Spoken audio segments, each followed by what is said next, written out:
Well, after they decided to go back to the drawing board and reboot Jigsaw, it was poorly received by fans, so they went back to the drawing board, and they decided to come out with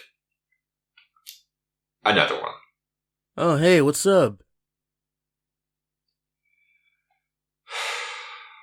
I'm watching Saw. What the hell's a saw? Wow. It's about this cancer patient named John, Right. who thinks people don't appreciate their lives, so he traps two douchebags, one of which is a surgeon, in a bathroom with a fight for survival. Okay, sounds simple enough. But then as the cops close in on him, he begins putting criminals to the test in a gas-infested house. Okay, he's teaching them a lesson. But one of the survivors named Amanda ends up helping John do all of these traps with him. Wait, what? So she helps him kidnap a nurse to remove his brain tumour, Okay, wait. and ends up getting her and her lover killed as well as John dying. So that's the end, right? No, because he planned 1,769 traps in advance of his death, Can you just... because it also turns out he's hired a rogue cop named Hoffman to help him. Okay, look, I just He need... goes on a killing spree, Why? murdering a bunch of people, including John's widow. What? But then it also turns out that the surgeon from the bathroom at the start was also recruited to help John this entire time. So why did he need the nurse? But then another dude 10 years later called Logan was also hired to help John. How much staff does this one old guy have? Pretended to be Jigsaw to stage a bunch of copycat killings, and now we're all caught up. Jesus Christ. What are you talking about? This time, the movie follows Zeke Banks, played by Chris Rock, a recently divorced veteran cop who is forced to work with a new partner called William, played by Max Minghella. He's the killer. No, he's not! No, seriously, he is. Like, it's literally that obvious. Like, as soon as I saw him walk in, I called it. There's no swerve, there's no bluff. That's him. The fucking dweeb from The Social Network is the killer. Together they must get to the bottom of a series of murders involving the local police force, orchestrated by supposedly a Jigsaw copycat killer. See? It's completely different! Again. It's gonna be a shit show. According to Rock, the idea for the movie originated through a chance meeting at a wedding in Brazil between him and Lionsgate Vice Chairman Michael Burns, where he expressed his desire to do something in the horror genre. Hell, I thought he already did that with the Grown Ups movies. I'm sorry. This resulted in Rock pitching Lionsgate an idea of how to revitalize the Saw franchise in April 2018, describing it as 7 crossed with 48 hours, and the studio became so interested that they greenlit the project on the spot. Jigsaw writers Josh Stolberg and Peter Goldfinger also have been trying to pitch another Saw movie, which would have focused solely on John Kramer instead of his apprentices, but after being informed of Rock's pitch, they quickly jumped on board to help write the screenplay. Initially, the plan was to make this another typical Saw movie, where John Kramer would be the killer as usual, but Rock and the writers pushed to have the film be a standalone movie, where the Jigsaw killer would be a copycat rather than Kramer himself, because we've not seen that before! Fuck's sakes. The studio agreed, and as a result, this became the first entry in the franchise to not star Tobin Bell in his most iconic role. They also considered bringing back Danny Glover's character Detective Tapp from the first movie, even though he should have been fucking dead, but this was also scrapped for fear of having too many characters. In order to separate the movie from the rest of the franchise, the filmmakers also decided to replace the iconic Billy the Puppet with a new one called Mr. Snuggles.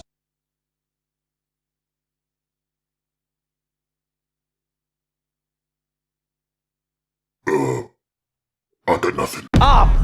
But the original plan was also for this puppet to have Bell's voice, where all of the speeches were taken from past recordings, using words in a different order. Because we've not seen that before! Fair point. However, this was scrapped and the filmmakers tested numerous voices until finally settling on the computer-generated one heard in the finished film, only 2 days before finishing the final sound mix. But if you want a funny story, the filmmakers did toy with the idea of having Tobin Bell sing a cover of a Johnny Cash song to be played over the end credits as a way to pay tribute to the character. He even recorded a demo for it, but it was ultimately scrapped out of fear of being too gimmicky. I hurt myself today.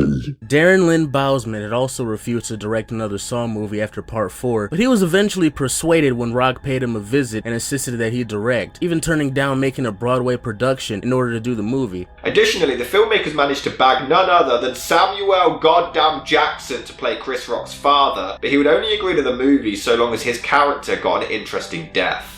Well, this is awkward. No, fuck no. Filming ran from July to August 2019 in Toronto, and Spiral, from the book of Saw, so much for wanting to make a standalone movie, I guess, Do I have a choice? Was originally set for release on October the 23rd, 2020, but due to the COVID pandemic, it was delayed all the way until May the 21st the following year. I mean, everyone gives COVID a bad rep, but really it was just trying to prevent us from seeing Spiral. Okay. The movie also had a huge amount of trouble getting past the censors and was given an NC-17 rating 11 times before enough scenes of gore were trimmed to secure an R. See? Even they were trying to stop it from being released. What the fuck was that? When the film finally did open in cinemas, reviews were mixed. Some praised the movie for trying to take the series in a completely new direction, but others criticised it for falling back on the same tired tropes and cliches found in previous entries. This movie also wasn't much of a financial hit either, only grossing $40 million worldwide, dethroning Saw 6 as the lowest grossing film in the entire franchise. But despite this, the studio was still very proud of the movie, but they did acknowledge it wasn't the hit they had been hoping for. And it's no wonder why! I mean, this is why Spiral sucks. I mean, I could talk for hours about why Spiral sucks, but here's just the blueprints. This series spent 7 years building up this franchise, and then realised that they had run out of steam and needed a breather. They then promised to be trying something new and fresh, only to release the exact same bullshit all over again. So they go back to the drawing board to again promise something new and fresh, only to somehow make something worse. I mean, there's some decent music in the opening chase scene at least, I'll give them that. And I suppose the cinematography is decent, it's shot really well and generally looks nice. Before we get the main problem. The new killer. And the new traps. And the new characters. And the entire movie. Look, one ridiculous problem at a time. Hello, Detective Boswick. I want to play a game. Why the fuck is Christopher Walken voicing Jigsaw? I want to play a game. I'm here to help reform the Metro Police. I want to play a game. Salvation was offered. I want to play a game. You have covered up corruption in your department. Your career was shattered like glass. John Kramer? Why are you dressed up like Jigsaw? Does any of this sound threatening or intimidating whatsoever? How the hell did any of this get greenlit? It's like Tommy Pickles threatening you. This is all your fault! You made up all that stuff about Jackie and me because you was jealous about being brothers! In fact, that's probably scarier. And it's only made funnier by just how serious everybody reacts to it too. And the traps themselves are just as ridiculous. You have one chance to live. Tear from your mouth the tongue that has so often been used to lie and to deceive. So he just quite literally has to step off the ladder. I'm not even exaggerating! B-Tech Jigsaw literally says that! Take a leap of faith and you will live. Only your weight will rip away your lying tongue and save you. He just has to take a step and let gravity do the work. He doesn't even have to do anything else. I mean, it will hurt like a bitch and you have no tongue, but you'll at least be alive. It's not that difficult. This is the easiest trap in Saw history. It doesn't even constitute a trap. Then there's another one where all the victim has to do is bite down until his fingers get ripped off. I guess this one's slightly harder, but still, just bite down! This was actually originally a lot more graphic, but it had to be toned down at the request of the MPAA. But just bite! Your life is at stake! Hell, it's not until the third trap of the movie where it actually becomes a challenge. The only way to stop yourself from being suffocated is to sever your spinal cord. But then there's another one where glass just gets launched at a guy and Chris Rock has to get a key, but he just hides and lets the dude take the brunt of it. This isn't really much of a trap. Remember how creative these used to be? Are you even trying? But I'll give the movie this much. The first time we see Chris Rock, he's insulting Jenny from Forrest Gump. And I like that. He made $1 billion selling shrimp, and she still wouldn't fuck him. Hey, eventually they got together. Yeah. After she got AIDS. Very good. You can tell that he wrote that sequence. It's just like unused material from his stand-up, which is really weird because he's painfully unfunny elsewhere in the film. Surprisingly, this scene was written by Chris Rock himself. He wanted the character's Forrest Gump speech to be similar to the like a virgin conversation from the opening scene in Reservoir Dogs. Yeah, it didn't work. I mean, it's funny, but it's such a tone switch after seeing a man get completely mutilated by a train. Oh, speaking of tone switch. Yeah, nigga, roll up. On the block where they post up. Jay out here geeking doing the hold up. Who the hell picked this? The movie has no creativity whatsoever. It's the same boring old generic buddy cop being forced to partner up cliche we've seen a million times. I mean, it's Lethal Weapon, it's Rush Hour, it's Seven, it's Bad Boys, it's Men in Black, it's True Detective, it's Training Day, it's Kiss Kiss Bang Bang, it's Tango and Cash, it's Miami Vice, it's fucking Osmosis Jones, and he was in that movie. At several points in the film, even the lighting resembles Seven. I mean, hell, even when we enter the third act act, his character mysteriously disappears for a long ass time, and we're still not supposed to suspect that he's the fucking killer. Still not as obvious as the plot twist in Saw 7, but a close second choice. What's he talking about? As for Chris Rock's performance, he's just completely miscast. They try to portray him as this badass veteran, but look at him, it's Chris Rock! I think I'd be more intimidated by Kevin Hart. I mean, you've got Sam Jackson in your film, why isn't he the main character and Chris Rock the sidekick? Women cheat too. It hurts. God damn it, it hurts. I mean, this scene where he's bitching about women cheating on him is kind of amusing. I cheated. But after watching this movie, I don't blame them. But Chris Rock, I know, can act, but for some reason his drama in this is really bad. He just stretches out the vowels in every word. No, fuck you. Come on, Zeke. When all you motherfuckers would treat me like shit, shoot me in my fucking back, Boz was my friend. Fuck you. Bars was my friend. All of you motherfuckers. What are you doing? That's the question. What is he doing for the majority of the movie? Remember how Will Smith had a bad habit of doing films that were clearly catered just to get him an Oscar nomination? Well, this is kind of like that, except at least Smith's performances were good. Here, it's like Chris Rock is really trying to campaign himself as this brilliant dramatic actor, but I just don't even know what the hell his face is doing most of the time. And they linger on it as much as they possibly can and even shift it into slow-mo. This was how proud they were of this performance, and it's fucking horrendous. He makes Adam Sandler look like Robert De Niro. With some really painful fucking lines. Some of you are mad I fucked your mother. And half the time he mumbles his lines. He sounds like Stallone. Sister, so Rhonda gets to see my son, but I don't. The courthouse. That's why the tongue was at the courthouse. Just mumbling and scumbling up your face doesn't mean it's drama, Christopher.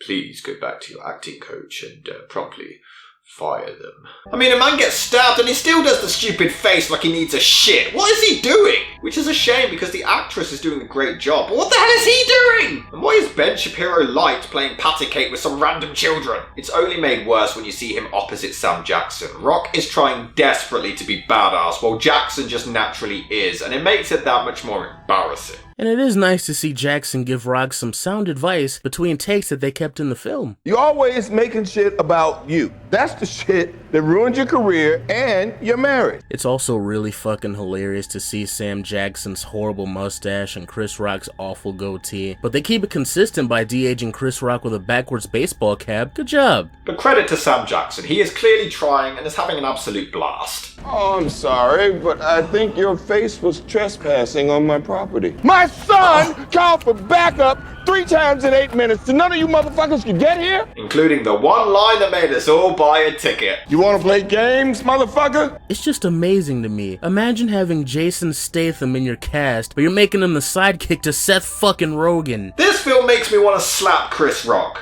And I don't want to slap Chris Rock. It even comes across on screen. It's like Chris was so passionate about making this, but nobody else gave a shit and only did it to be nice. The cops do get sent the guy's tongue, which is pretty cool. Not sure how the killer went to retrieve it, considering the train driver quickly saw that he splattered a man, so they would have had to tiptoe past an active crime scene swarming with witnesses like a Scooby-Doo villain, and based on who the killer is, it still doesn't make any sense how he would do it without being seen. But I think now, at the 9th installment, someone should really tell them that pig masks aren't scary.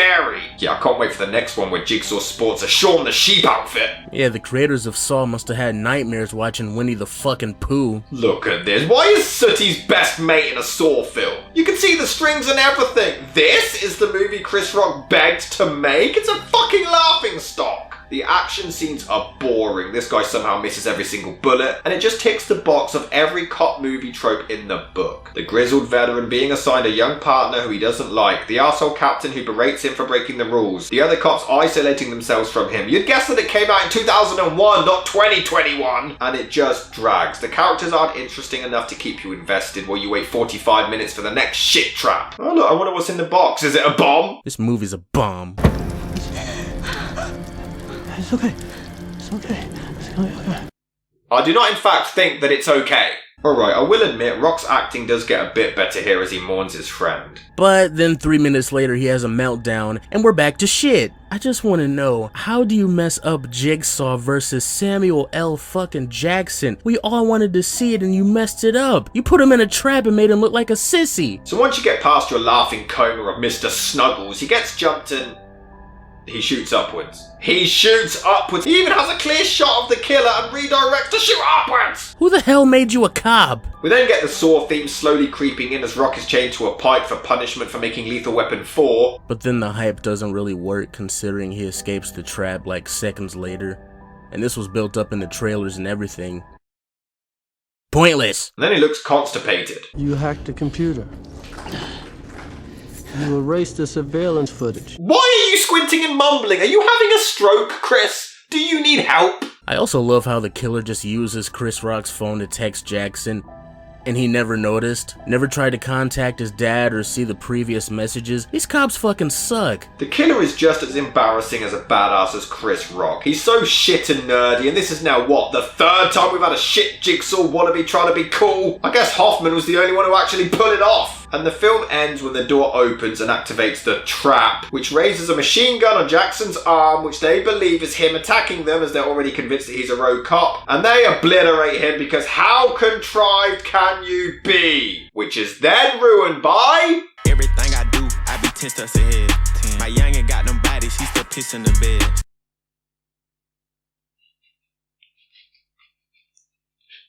This is the fucking worst one! I mean it. As bad as the other sequels are, I can let them slide because they're just another Saw film. They're harmless. It's the same old, same old. They know what they are, they embrace it, and it's for the fans. But this one promised new things for the second time! And I guess some things are new, but in the worst way possible. The lead performance is one of the worst I've ever seen. The killer is hilarious, but weirdly when they try to be funny, they're not. The traps are laughably easy or just lazy. The twist is more predictable than England losing another football tournament, and the characters are all just so bland and boring. Spiral is fucking horrendous. It's no wonder this movie didn't do so well at the box office. It promised something new and cool, and it gave us every single cop movie we've ever fucking seen, along with a villain that's played by the nerd from The Social Network. That's all this is. It's Marty from Madagascar fighting a computer nerd. And they fooled us all with Samuel L. Jackson coming in, thinking he's gonna make this shit cool, only for him to go out like a complete bitch in the end. You see the twist coming a mile away, and the reveal is fucking underwhelming as hell. This really is a huge piece of shit that should have ended the franchise, but unfortunately it keeps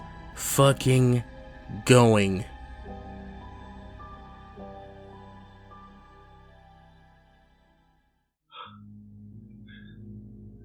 I did it. I did it. I did it! I've done it! I've done it! I did the worst of the worst and there's no more! Cinematic Venom. What? There is one more movie for you to watch. No.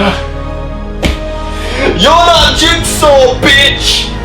This could be the good one.